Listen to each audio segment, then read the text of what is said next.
Nah, menurut Bernhard itu kan sastra pesantren itu yang modern gitu ya, itu harus betul-betul menyesuaikan diri dengan apa? Dengan unsur-unsur sastrawi.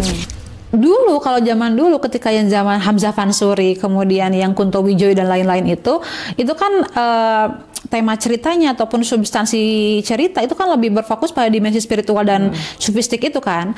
Tapi kemudian ketika misalnya kita meminjam istilah dari Abdurrahman Wahid, ya Gus Dur begitu ya, mengatakan bahwasanya pesantren itu sebetulnya kan juga subkultur dari masyarakat, subkultur masyarakat, artinya dipengaruhi oleh dinamika sosial di masyarakat begitu. Di sana kan digambarkan bahwasanya ada seorang perempuan, anak kiai lagi gitu, tapi berani mendobrak hal-hal tabu yang ada di masyarakat dan juga di lingkungan pesantren. Terinspirasi ya untuk mengikuti jejak beliau dalam mengangkat isu-isu sosial dan juga budaya di masyarakat melalui potret pesantren. Nah, akhirnya lahirlah banyak karya-karya sastra yang tadi ya dinamakan sebagai sastra pesantren lebih modern seperti itu. Nah, mau tidak mau pesantren Condong harus memfasilitasi. Masa santri belajar tapi tidak difasilitasi begitu.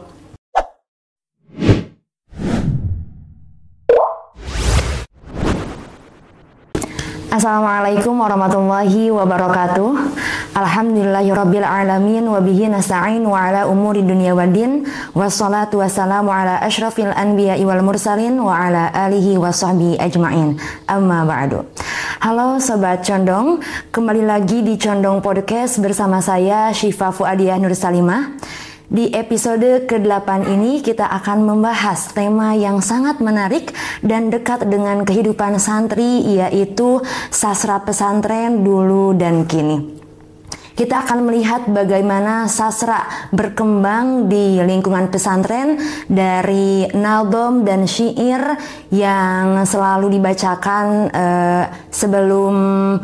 sesudah ngaji asar ataupun menjelang maghrib, sampai sastra modern seperti puisi, cerpen, dan novel. Untuk itu telah hadir bersama kita narasumber yang sudah dikenal di dunia literasi pesantren. Beliau adalah Ustadzah Lena Sayati SPDM HUM, pendidik sekaligus pembina komunitas sastra di pesantren Condong, juga penggagas kegiatan tahunan Pekan Literasi Pelajar di Pondok Pesantren Condong.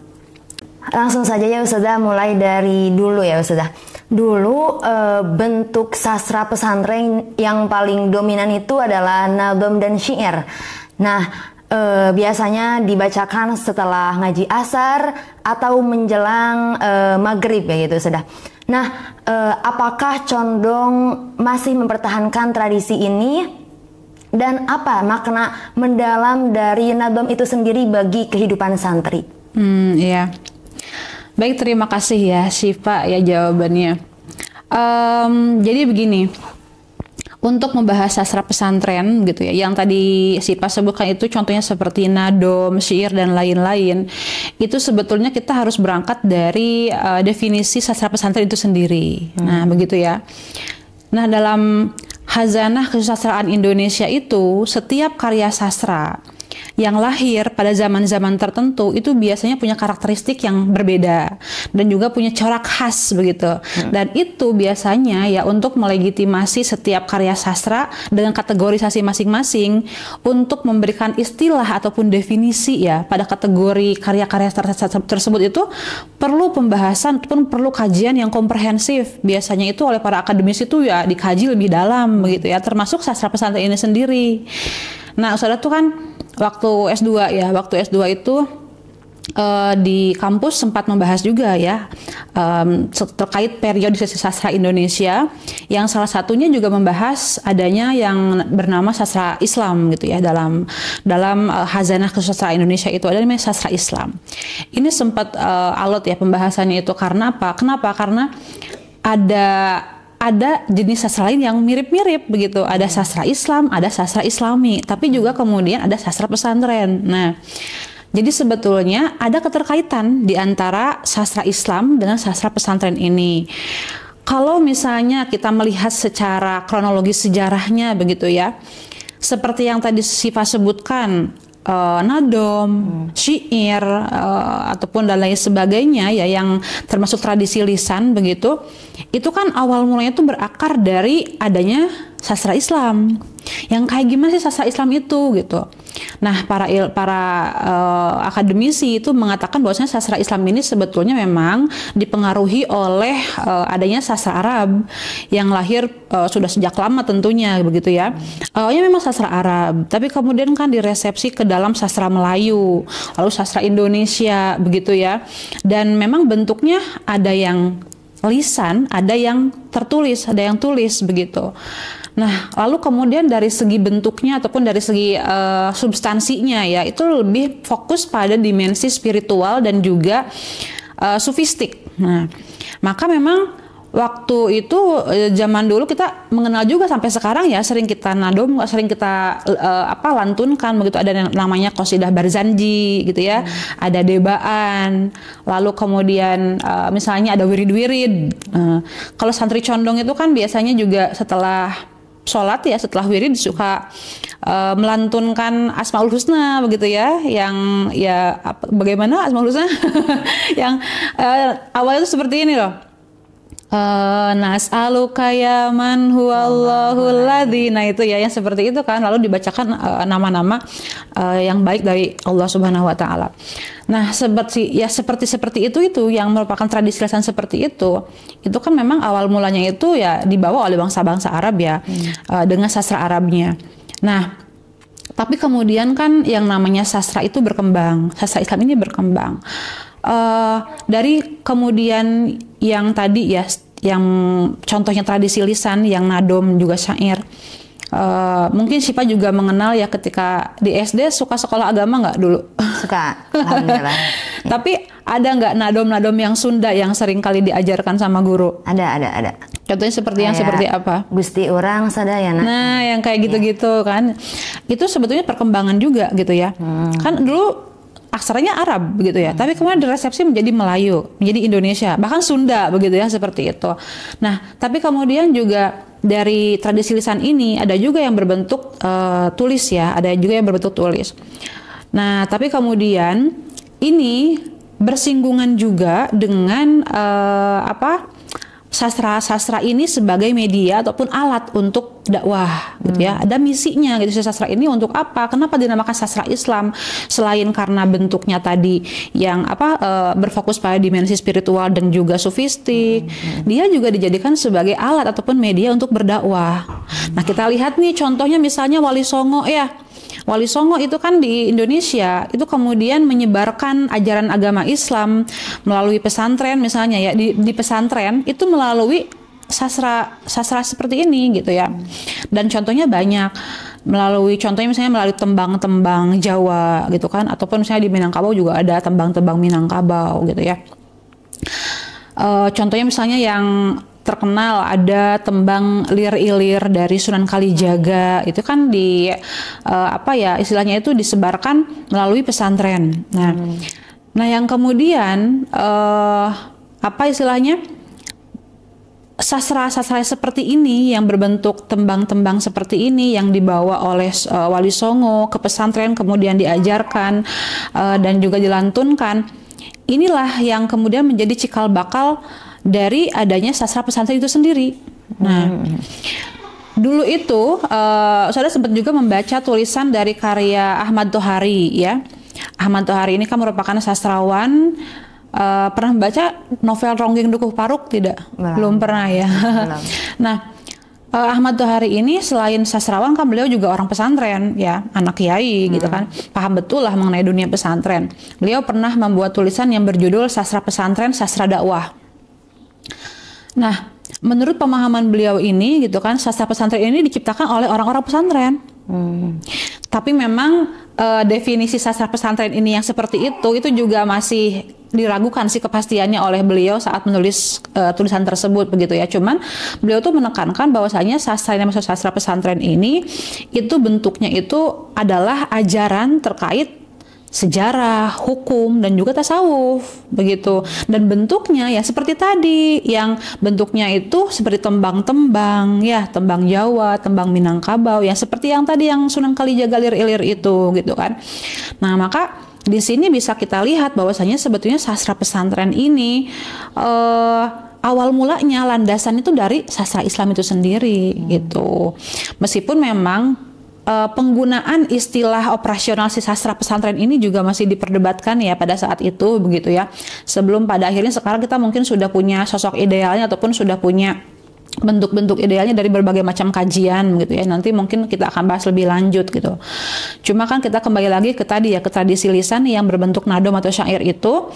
Nah, itu kan merupakan bagian dari adanya sastra Islam yang kemudian menjadi landasan sastra pesantren dalam bentuk tradisi lisan yang disebarkan di pesantren ya, yang dicontohkan dulu oleh Wali Songo itu. Nah, hal ini kemudian istilahnya itu masih dipertahankan, masih dilestarikan di beberapa ataupun di berbagai macam pesantren yang sifatnya itu masih tradisional ataupun salafiyah. Pesantren Condong sebetulnya kan awal mulanya itu kan merupakan pesantren tradisional ya, salafiyah.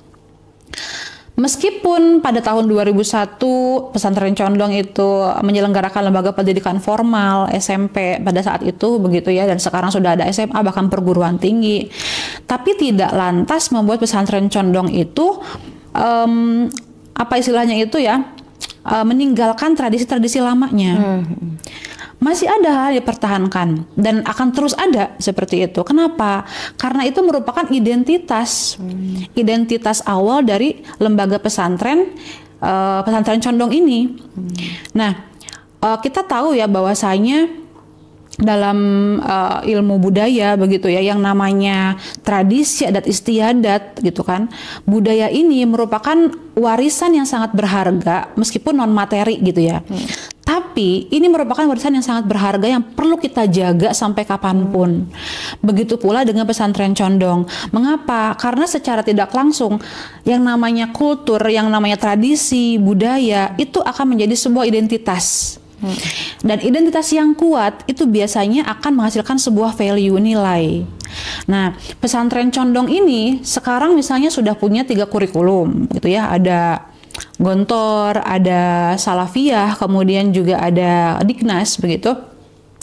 Nah, kesalafiyahannya ini tidak hanya dijaga dari kurikulum yang dipelajari di lingkup kelas saja, tetapi juga dalam keseharian. Ritus harian santri juga semuanya dijaga dari aspek tradisionalitas salafiyahnya begitu. Nah, contohnya tadi seperti apa tadi sering dibacakan setelah mengaji begitu ya. Kemudian sebelum sholat ataupun misalnya sehabis sholat begitu ya. Nah, yang hal-hal seperti itu, misalnya di santri juga sudah sering mendengar malam Senin itu sering berjanjian ya, debaan berjanjian begitu kan, sering ini ya. Nah, hal semacam ini kan merupakan ritus harian santri dengan unsur-unsur tradisi adat istiadat ataupun budaya yang masih kental dengan tradisional pesantren yang sudah ada sejak zaman dahulu. Ini masih dijaga sampai sekarang adalah itu dalam rangka menjaga identitas pesantren Condong yang sudah ada sejak zaman dahulu. Dan kalau kita amati ya sebetulnya ya, kalau misalnya pesantren Condong ini tidak punya identitas seperti itu begitu ya, itu akan sulit membedakan dengan pesantren lainnya. Dan kalau misalnya kita juga amati ya dari testimoni orang tua ataupun misalnya siapapun yang datang ke pesantren Condong melihat bagaimana kegiatan harian dan juga tradisi ataupun kegiatan aktivitas santri yang seperti itu akan memunculkan apa sifatnya itu ya, membangkitkan rasa kehangatan, ketentraman, membangkitkan spiritualitas jiwa dengan mendengar tembang-tembang ataupun wirid-wirid ataupun syair-syair dan nadom seperti itu akan sangat berbeda ininya apa suasana kedengaran itu beda gitu. Jadi betul-betul pesantren banget lah istilahnya kayak gitu ya, dengan mendengar hal-hal seperti itu, dengan mendengar syair-syair atau nadom-nadom khas pesantren seperti itu. Nah, jadi kalau kita tarik lagi ke identitas ya, ke identitas, sebetulnya kan ini juga bisa menjadi daya jual sebetulnya, begitu ya. Dan ini harus dipertahankan, dilestarikan sampai kapanpun, begitu ya. Nah, kita kalau misalnya melihat dari teori identitas kultural ataupun cultural identity, misalnya contoh dari teorinya James W. Newlip misalnya ya, dengan identity culturalnya itu kan sebetulnya bahasa yang digunakan ataupun misalnya ritus harian yang dilakukan berulang-ulang itu kan sebetulnya sedang membentuk identitas, begitu, sedang membentuk identitas. Nah, kalaupun santri setiap hari melakukan hal seperti itu, nah itu sedang membentuk sebuah identitas. Dalam identitas itu ada yang namanya mereka tuh akan diajarkan sejarah seperti apa awal mulanya, kemudian bagaimana hal-hal yang diajarkan terkait Islam dari zaman dahulu sampai sekarang. Di situ ada berbagai macam hal yang bisa mereka pelajari dan mereka dalami gitu. Itulah kenapa pesantren condong, saya kira alasan mengapa pesantren condong masih mempertahankan hal ini begitu ya sampai hari ini dan akan terus menjaganya sampai kapanpun, karena itulah identitas pesantren condong gitu. Meskipun orang lain mengklaim pesantren condong itu modern, tapi tidak, kita tetap salafiyah, ada sisi salafiyahnya gitu ya, dan akan terus menjaga itu sampai kapanpun. Nah, itulah mengapa saya kira sastra pesantren yang tadi dicontohkan oleh Syifa berbentuk nadom atau syair itu pasti akan tetap kami jaga ya, pesantren condong jaga, akan tetap dilestarikan karena merupakan bagian dari identitas pesantren condong. Seperti itu. Seperti itu. Oke, baik. Jadi pesantren condong ini masih mempertahankan tradisi ini karena ini adalah sebuah identitas tersendiri ya buat pesantren condong. Oke, dari tadi sastra yang berbentuk lisan ya, sekarang masuk ke sastra yang berbentuk tulisan ya, seperti sekarang tuh kan ada cerpen, terus puisi, juga novel. Nah, kalau dilihat dari awal perubahan ya, karena pesantren condong itu kan mengadopsi sistem sistem sekolah atau aksara Latin dan aksara Latin. Jadi kan bentuk sastra pun berubah ya Ustadzah. Jadi lebih ke kayak tadi yang telah disebutkan, kayak tadi puisi, terus novel dan sebagainya. Nah, kalau dilihat dari awal perubahan itu, bagaimana sebenarnya pesantren khususnya condong tersendiri menyikapinya gitu? Nah, kalau ini berarti memang kita sudah masuk pada tahap sastra pesantren modern gitu ya. Nah, kalau dulu mungkin sastra Arab yang diresepsi ke sastra Melayu atau sastra Indonesia itu kan masih berbentuk Arab pegon ya. Tapi kemudian sekarang sudah berkembang begitu, pada tahun 2000-an misalnya sudah sangat berkembang sekali begitu ya, ke dalam bentuk sastra lainnya seperti tadi puisi ataupun cerpen dan juga novel. Nah, ini tidak terlepas juga dari tadi kajian tentang sastra pesantren itu sendiri yang dilakukan secara komprehensif oleh berbagai macam oleh beberapa akademisi dan juga para penyair sastrawan tentunya. Contohnya misalnya seperti penyair Benhad Nur Rahmat ya. Saya pernah membaca tulisan beliau yang berjudul Gincu Merah Sastra Pesantren gitu. Nah, dalam tulisan beliau itu kan beliau juga sebetulnya mengkritisi terkait penggunaan istilah operasional sastra pesantren untuk beberapa karya sastra yang memang mengaku-ngaku gitu ya, ataupun secara formalisasi melabeli dirinya sebagai sastra pesantren gitu. Tapi kan tidak semudah itu begitu.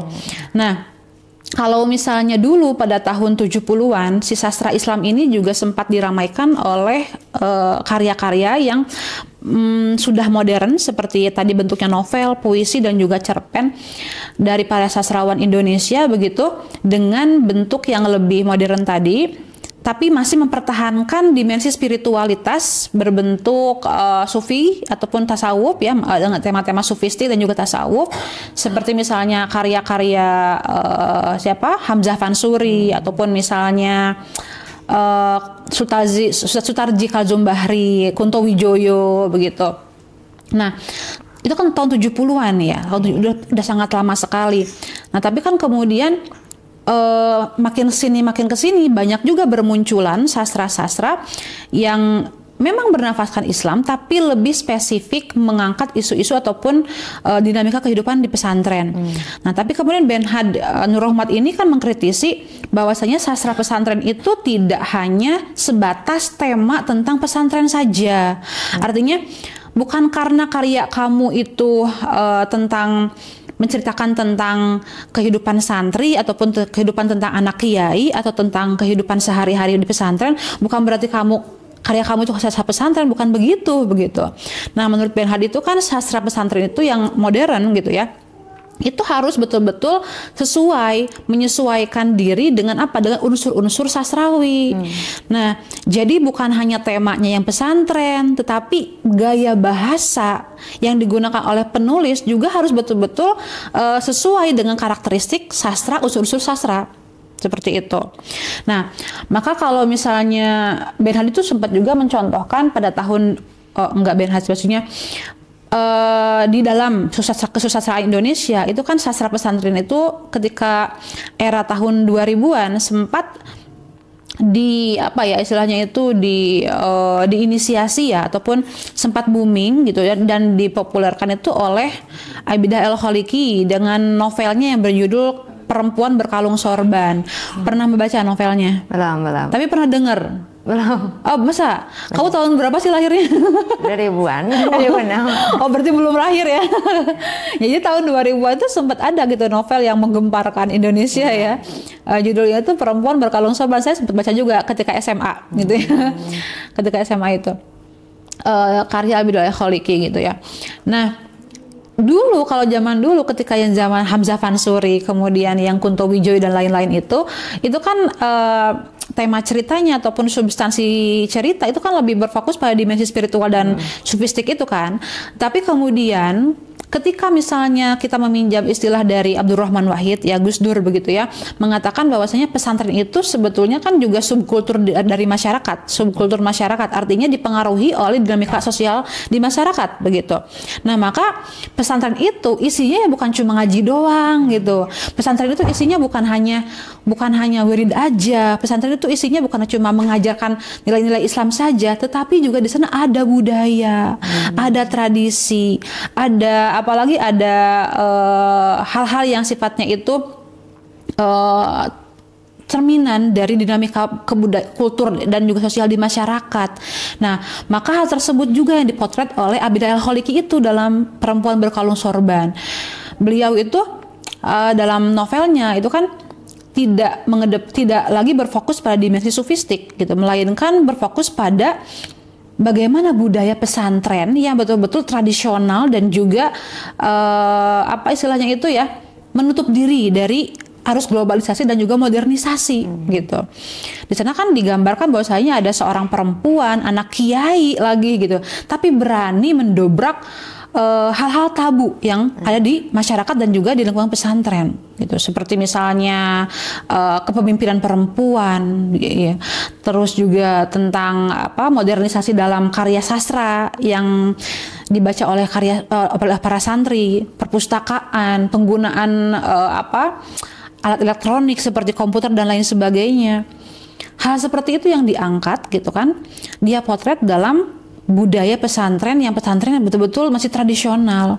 Nah, dari situ mulai adanya yang dinamakan sebagai sastra pesantren modern ini gitu ya.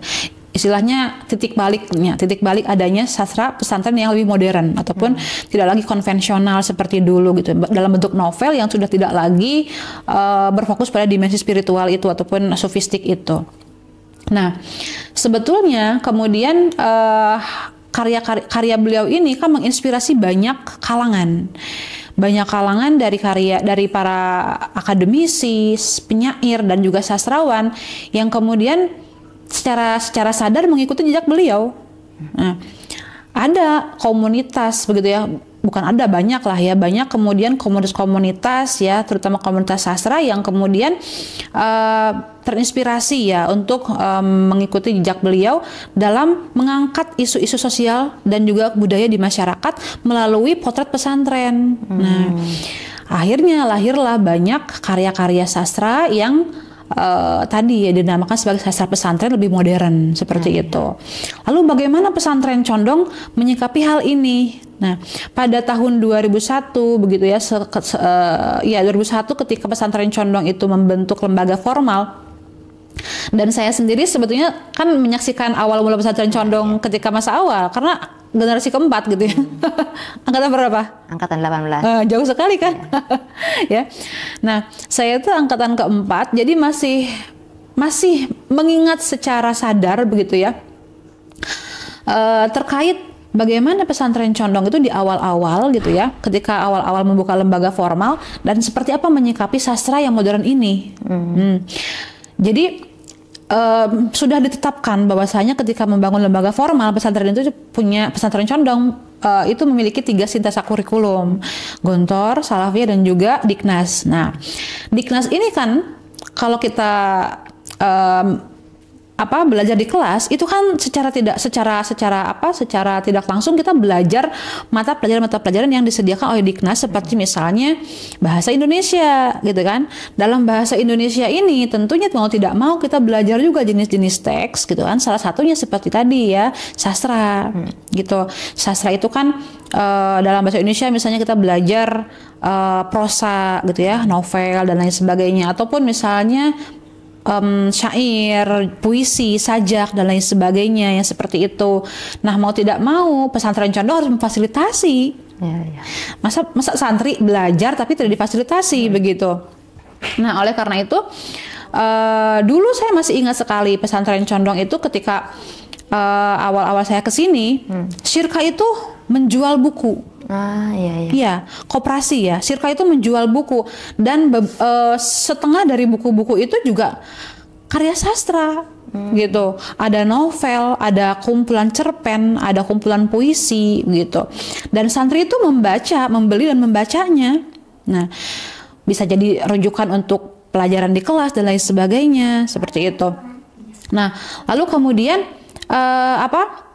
sebetulnya jauh sebelum pesantren condong punya lembaga formal, itu juga pesantren condong meskipun ya secara formal tidak mengajarkan sastra ke santri, tetapi sebetulnya di kalangan santri sendiri sudah ada istilahnya itu ya komunitas yang bergerak di bidang jurnalistik ya, meskipun bukan sastra ya, jurnalistik, membentuk buletin yang dinamakan sebagai Nahdlatul Thulab. Nah, kayak gitu.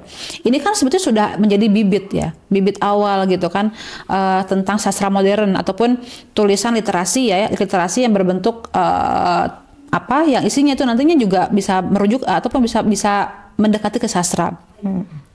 Nah, jadi pesantren condong sebetulnya terbuka terhadap hal-hal seperti ini. Dan pada saat itu juga pada awal-awal saya pada saat saya lulus SMA tahun 2010 begitu ya, itu pesantren condong kan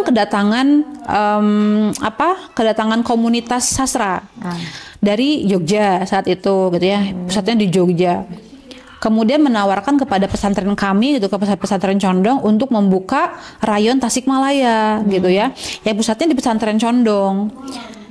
Nah, komunitas ini itu bergerak di bidang sastra yang fokus pada tadi sosial budaya pesantren. Ya. Nah, kemudian ini pesantren condong itu menyikapi hal itu dengan tangan terbuka, sangat welcome. Bahkan saat itu kita mengadakan pelatihan sebanyak 3 hari gitu ya, dan mengundang juga para pelajar dari luar gitu ya untuk sama-sama belajar di sini dengan fasilitator dari Jogja itu kayak gitu. Nah, ini kan menandakan bahwasanya pesantren condong sangat terbuka terhadap arus era globalisasi dalam bentuk sastra pesantren itu gitu ya, ataupun dalam bentuk sastra pesantren yang lebih modern itu gitu, di samping sudah melestarikan dan juga menjaga tradisi sastra pesantren yang lama. Nah, tapi kemudian seiring berjalannya waktu begitu ya, pesantren condong ini kan juga ada organisasi santri. Santri semakin banyak, kemudian juga struktur pesantren sudah semakin istilahnya settle gitu ya. Nah, maka di situ peraturan semakin ketat, peraturan semakin dijaga. termasuk dalam akses sastra pesantren. Nah, bukan tidak boleh, pesantren condong sangat welcome terhadap literasi. Buktinya kan kita juga di sini ada komunitas sastra, ada kegiatan-kegiatan kesusastraan kayak gitu. Tetapi dalam keseharian santri, dalam prakteknya gitu ya, santri itu memang punya akses untuk membaca karya sastra, tetapi ada batasan. Ya, artinya berarti ada apanya? Ada apa istilahnya itu? Ada batasan tersendiri yang mengacu pada peraturan gitu ya. Misalnya gitu, tidak boleh membaca ataupun tidak boleh membawa buku non pelajaran ke kelas. Tidak boleh membawa buku non Quran ke masjid gitu kan. Karena apa? Karena ditakutkan nanti mengganggu stabilisasi KBM ataupun mengganggu kehusyuan beribadah. Nah, seperti itu. Tapi di luar itu ya boleh saja. Tapi juga tadi ya syarat dan ketentuan berlaku ya. Kenapa term and condition-nya ada gitu ya? Kenapa? Karena tidak semua karya sastra, meskipun itu karya sastra pesantren, itu lolos sensor gitu ya. Artinya sesuai dengan alam pendidikan pesantren condong gitu.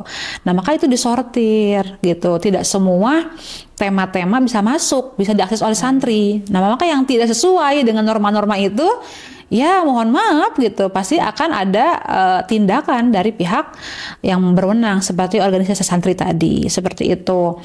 Tapi kemudian kalau kita lihat lebih dalam begitu ya, support pesantren condong untuk literasi dan juga sastra pesantren yang sudah modern ini itu juga sangat besar. Kenapa? Karena kan juga di sini sampai sekarang itu masih eksis komunitas sastra begitu ya. Kemudian kegiatan literasi juga masih terjaga dan itu sering ada rutin, setiap tahun juga ada. Bahkan ada bazar buku, bahkan ada festival library festival perpustakaan begitu kan, dan masih banyak lagi. Itu kan membuktikan bahwasanya pesantren condong tidak tertutup ya terhadap kemajuan zaman gitu. Justru sangat terbuka terhadap kemajuan ataupun modernisasi dari karya sastra ini, terkhususnya sastra pesantren yang sudah berbentuk modern seperti cerpen, puisi dan novel tadi. Begitu. Ya. Oke, sudah tadi telah disentil sedikit adanya kegiatan tahunan di pondok itu, yaitu Pekan Literasi Pelajar atau PLP. Nah, di samping mengenalkan bacaan sastra dan juga memunculkan minat baca pada para santri ini, apa sih visi dan harapan dari pesantren condong diadakannya acara ini? Juga bagaimana pula geliat sastra dalam satu dekade terakhir ini? Iya, saya masih ingat ya. Jadi awal mula Pekan Literasi Pelajar ataupun disingkat menjadi PLP ini sebetulnya kan merupakan inisiasi dari saya dan suami ya waktu itu, ketika kami kedatangan yang komunitas sastra itu yang dari Jogja itu gitu kan. Nah, kami memutuskan kemudian untuk membuat ini menjadi sebuah ataupun ada istilahnya ada hasilnya gitu ya, supaya komunitas ini tuh ada hasilnya, kemudian juga apa istilahnya itu, mereka itu bisa unjuk bakat dan juga unjuk karya begitu ya. Di samping tentunya tadi menumbuhkan minat baca, literasi dan juga sastra ya di kalangan pelajar. Nah, itu sebetulnya tujuan utamanya adalah karena kami itu di sini di pesantren ini belum ada kegiatan serupa gitu.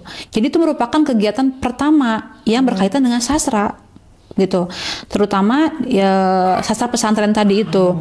Hanya saja memang untuk Pekan Literasi Pelajar ini karena mengundang ya, pesertanya itu mengundang pelajar dari se-Jawa Barat ya, SMP SMA se-Jawa Barat, tentunya kita tidak bisa istilahnya itu hanya memfokuskan pada sastra pesantren saja, membatasi lingkup karya sastra hanya pada sastra pesantren saja. Nah, sehingga pada perkembangannya Pekan Literasi Pelajar ini kemudian istilahnya itu terbuka untuk semua jenis karya sastra. Nah, termasuk dalam PLP ini kami kan seringkali mengundang narasumber dari kalangan sastrawan, penulis ataupun penyair begitu. Itu kita pilih, kita kurasi dari request santri kayak iya, gitu, ataupun dari permintaan para pelajar. Nah, kalau dulu pas awal-awal itu kami karena memang ada alumni pesantren Condong yang merupakan ketua dari salah satu komunitas penulisan terbesar di Indonesia, begitu ya. Maka kami undang beliau untuk memberikan motivasi, gitu ya. Dan pada saat pertama kali PLP itu, kami juga melaunching ataupun meluncurkan karya dari para anggota komunitas kami, komunitas sastra itu, gitu di situ. Nah, maka dengan mengundang para pelajar dari luar, kemudian juga mengundang narasumber ahli yang ahli di bidangnya, lalu kami juga meluncurkan karya. Nah, kami rasa ini merupakan sebuah kegiatan yang betul-betul bisa mewadahi ya, bisa mewadahi berbagai macam kreativitas dalam memajukan ataupun menumbuhkan minat sastra dan baca, minat sastra dan literasi. Nah, kayak gitu. Karena semuanya paket komplit lah istilahnya seperti itu dalam satu acara itu. Nah, tapi kemudian seiring berjalannya waktu kami kan juga sempat mengundang Asma Nadia, Terelie dan lain sebagainya. Nah, tapi ketika kemudian sekarang itu era bergeser ya, dari misalnya kita dulu masih sering membaca koran secara fisik gitu ya. Tapi kan sekarang semua sudah beralih ke digital ya, medianya online. Kita bisa baca via HP, tablet, gawai lah pokoknya gitu kan. Kemudian dibagikan dengan mudah ya, bisa via WhatsApp, via medsos dan lain sebagainya. Begitu pula bentuk karya sastra yang juga berubah gitu ya. Kalau dulu mungkin karya sastranya itu bentuknya itu hanya novel ya, yang ditulis oleh penulis berbentuk novel, kumpulan cerpen dan juga puisi. Kan juga sekarang dengan adanya media sosial, dengan adanya dunia digital kan berubah juga. Novel malah lebih banyak novel digital dengan aplikasinya gitu ya. Kemudian juga di aplikasi X misalnya ada lagi karya cerita yang berbentuk AU gitu kan, alternate universe begitu. Lalu juga ada di media sosial seperti Instagram misalnya, kita juga mengenal adanya namanya flash fiction begitu. Dan masih banyak lagi yang betul-betul arahnya itu ke arah yang digital seperti itu. Transformasinya sangat beralih ke digital. Hal ini yang kemudian membuat antusiasme dari para pelajar terkait literasi dan juga sastra itu juga ikut berubah. Berubah seperti apa? Biasanya dulu mereka itu kan kalau sepengalaman Usada ya, minta para penulis untuk didatangkan ke pesantren itu betul-betul penulis yang menulis karya sastra seperti tadi ya, seperti yang Asma Nadia, Terelie yang betul-betul menulis dalam bentuk fisik begitu ya. Nah, kalau sekarang udah bergeser itu, mereka tuh lebih kenal yang namanya Wattpad, gitu kan? Lebih kenal yang namanya novel online gitu. Lebih kenal yang namanya pengarang AU, lebih kenal yang namanya penulis self improvement yang juga influencer. Jadi udah berubah request-requestannya itu gitu ya. Jadi udah ke arah sana. Nah, maka kami pun tentunya harus menyesuaikan dengan hal tersebut, tetapi juga memfilter karena tidak semua itu sesuai dengan alam pendidikan di pesantren Condong. Nah, jadi kalau dilihat selama 1 dekade terakhir, itulah perubahannya di situ begitu ya, dari bentuk karya sastra yang kemudian beralih ke digital, lalu kemudian ke dunia influencer begitu ya. Itu juga minat baca dan juga minat kesusastraan dari para pelajar juga berubah ke situ gitu, merujuk ke arah situ. Tapi kemudian saya melihat meskipun demikian, sebetulnya para pelajar terus santri Condong tidak kehilangan minat terhadap sastra begitu. Buktinya apa? Buktinya komunitas sastra masih berjalan dan juga masih ketika mereka disediakan bazar buku ataupun disediakan acara seperti tadi PLP itu, antusiasmenya masih besar seperti itu. Jadi kalau minatnya masih besar, tapi mungkin ada pergeseran ya, bentuk ya, itu saja sih sebetulnya yang saya amati ya selama 1 dekade terakhir. Oke, selanjutnya Ustazah, ada tadi telah disebutkan bahwa ada komunitas sastra ya di pesantren Condong. Nah, menurut Ustazah sendiri, seberapa efektifnya sih gerakan ini bisa menumbuhkan minat baca dan tulis di lingkungan santri ini? Nah, sebetulnya memang Kalau bisa dibilang ya, komunitas sastra di sebuah sekolah ataupun lembaga formal dan juga pesantren itu terbilang langka. Kayak gitu ya, terbilang langka. Bahkan saya pernah mendengar testimoni ya beberapa kali gitu ya dari santri yang juga bergabung ke komunitas ini, itu mengatakan kenapa milih Condong, milih pesantren di Condong, karena ada komunitas sastranya gitu.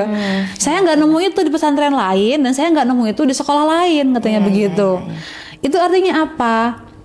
Ini kan sesuatu hal yang betul-betul sebetulnya penting, tapi masih belum apa istilahnya, masih belum disadari oleh banyak pihak gitu ya. Mungkin ada yang sudah sadar, tapi mungkin belum ada fasilitatornya, ataupun belum ada SDM-nya, ataupun belum ada pembimbingnya, mungkin seperti itu. Karena agak sulit juga begitu ya. Nah, kalau bisa dibilang seberapa efektif tadi ya komunitas sastra ini gitu kan dalam apa ya tadi pertanyaannya, lupa lagi sudah. Sebentar. Tadi apa ya? Seberapa efektif apa? Ya, gerakan ini untuk menumbuhkan minat baca. Iya. Kalau ditanya seberapa besar atau seberapa efektif komunitas ini menumbuhkan minat baca begitu ya di kalangan santri pesantren begitu, itu sebetulnya sangat besar. Nah, terutama bukan hanya minat baca tapi minat menulis. Nah, karena memang tujuannya kenapa ada komunitas sastra selain mengenalkan karya sastra kepada santri, juga kami di komunitas ini itu ingin membentuk karakter dan juga mental para penulis gitu. Tetapi penulis yang seperti apa? Nah, tadi penulis-penulis yang dalam koridor sastra pesantren itu sendiri begitu gitu ya.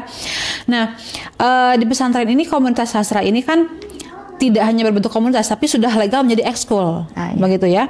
Jadi sudah legal menjadi ekskul, ekstrakurikuler, bagian dari ekskul. Artinya kan nanti dia ada di rapor juga, di rapot begitu ya. Nilainya, kemudian juga kehadirannya itu kan dipantau oleh bagian ekskul dan lain sebagainya. Bahkan ketika demo ekstrakurikuler juga tampil begitu. Nah, maka hal seperti ini yang kemudian membuat komunitas ini tuh awet. Artinya itu kaderisasinya berjalan. Biasanya ya mohon maaf, sebuah komunitas itu terhenti ataupun bubar istilahnya ya. Kenapa? Karena tidak adanya kaderisasi gitu. Orang-orangnya itu aja, tidak ada rekrutmen, tidak ada kaderisasi, tidak ada ADART dan lain sebagainya. Tetapi kemudian komunitas ini dengan dilegitimasi menjadi sebuah ekskul, itu kan secara tidak langsung menumbuhkan kaderisasi setiap tahunnya kepada adik-adik kelasnya. Dan itu yang menjadi modal awal komunitas ini eksis ya, dan terus mempertahankan apa istilahnya itu ya, visi misinya ya, untuk membentuk ataupun menumbuhkan minat baca dan juga menulis, terutama dalam bidang sastra dan sastra pesantren di kalangan santri. Terbukti ya dari komunitas ini sudah banyak sekali anggota-anggotanya yang berprestasi di bidang sastra begitu ya. Contoh misalnya yang 2 tahun ke belakang menjuarai lomba menulis cerpen tingkat nasional di SMA 2 kali bahkan begitu ya. Kemudian juga beberapa tahun sebelumnya juga juara 3 lomba puisi FLS 2N. Kalau sekarang FLS 3N istilahnya itu gitu ya. Nah, itu dari mana asal mulanya? Kan dari sini, dari komunitas sastra ini begitu ya. Jadi di sini mereka digembleng gitu ya, dengan adanya support dari pesantren tentunya yang welcome terhadap dunia sastra begitu ya. Maka komunitas ini saya kira itu patut dan penting untuk dipertahankan gitu ya, untuk tadi menjaga minat baca dan juga menulis sastra di kalangan santri. Dan nantinya kedepannya diharapkan para santri yang bergabung di komunitas ini itu bisa punya wawasan, punya bekal ya ketika nanti mereka keluar untuk bisa lebih mengembangkan minat mereka dalam dunia sastra ini ya lebih luas lagi ya. Tentunya bisa juga membawa, artinya mereka sudah punya apa ya, sudah terinternalisasi dalam diri mereka tentang ajaran-ajaran di pesantren, dan itu akan sangat bagus kalau misalnya disebarkan ataupun dibagikan dalam bentuk-bentuk seperti tadi ya, karya sastra yang berbentuk sastra pesantren itu begitu. Oke. Wah, alhamdulillah pada hari ini kita dapat banyak insight baru ya sudah dari nazam dan syair yang bukan hanya laguan atau laguan sore atau nyanyian sore, dan juga sampai kita tahu bahwa sekarang geliat sastra di santri di Condong ini sudah semakin kreatif dan juga terbuka terhadap perubahan. Untuk itu saya menggarisbawahi ya dari penyampaian tadi bahwasanya sastra di pesantren itu bukan hanya tentang estetika kata ya sudah, tapi ia adalah cermin nilai, tradisi, bahkan spiritualitas. Saya ucapkan terima kasih Ustazah kepada Ustazah Lena yang sudah memberikan waktu dan ilmunya, dan juga kepada Sobat Condong yang sudah menyimak dari awal sampai akhir, dan jangan lupa untuk mendengarkan episode-episode lainnya. Sampai jumpa dan terima kasih. Wassalamualaikum warahmatullahi wabarakatuh.